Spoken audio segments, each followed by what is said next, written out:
Thanks for visiting the patient and the weather today. I'm meteorologist Al Peterlin, and this is a weather report with the weather health stresses for August 19th, 2026. We have additional graphics at tpatw.com. We maintain a storefront on Amazon. Looking at the surface map, for Wednesday, we have a warm front pushing all the way from Bismarck across Minneapolis over to Detroit and all the way back up into southern southeastern Canada. Again, warm front bringing some warmer temperatures, especially up to Montana and North Dakota. We have a very active cold front stretching from Denver across to Oklahoma City to Memphis, and then southeast all the way to Atlanta. Lots of unsettled weather across Florida, up the Four Corners into the Central Plains, and then especially ahead and along that front all the way from the Middle Mississippi Valley up into the eastern western Tennessee Valley and then the Ohio Valley.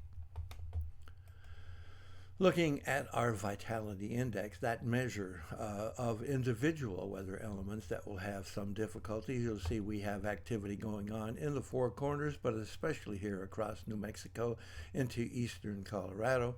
Spotty activity going on here up in the Montana, Wyoming area. A little more significant area up here from Nebraska into Iowa. Lots of activity going on right along the Gulf Coast up into South Carolina. Not a lot to talk about with pressure change, so we'll jump to temperature, and you can see that while we have really blistering heat across much of the country, we are increasing temperatures here in Wyoming into Montana. Note that there is another line of increasing temperatures right here along the Louisiana down to the Gulf to the Florida Panhandle. A little bit of cooling, and that's with that frontal system here. The dew point temperature changes, again showing rising dew point temperature change along that front in the Central Plains. Note the falling dew point temperatures here in Wyoming to Montana, where actual temperatures will be rising, so that'll be pleasant dry out. Vapor pressure shows the activity a lot more significant, with drying across the northern third of the country all the way from Michigan to Montana.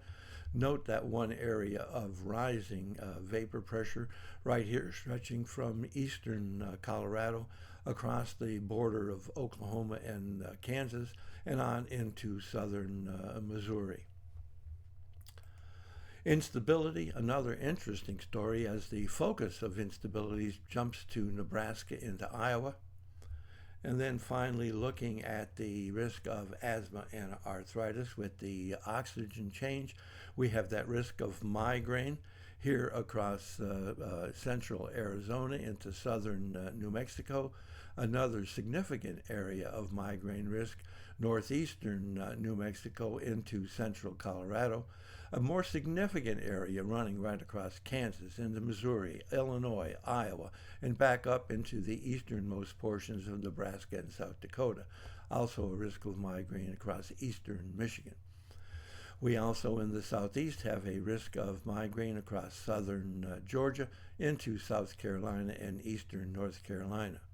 Note we have a risk of asthma and arthritis, pretty significant across northern Wyoming into eastern Montana and stretching across portions of North Dakota. A more significant area, asthma and arthritis, across Arkansas into western Tennessee and northern Mississippi, and a little bit going on down here in Louisiana. Thanks for visiting the patient and the weather. Your comments are appreciated. If you hurt, tell us where you're located.